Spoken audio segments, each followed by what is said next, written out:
Ako'y nakatambay sa ating isdaan nang makita kong abukadong are. Kako'y parang masarap are. Sana lang are walang ugat-ugat para maganda. Maganda nga. Pwede are.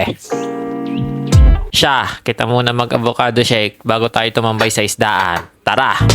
Ano, G? Arisa, tunay, aring pag-avocadong are, natutunan ko pa sa Vietnam. Lagyan ng gatas. Pagka kayo nagawa ng garne, nilalagyan nyo pa ng asukal para kontra sa diabetes.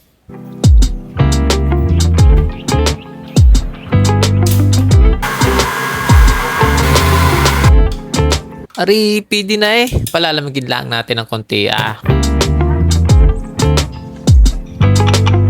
Pwede na rin. Sa isdaan.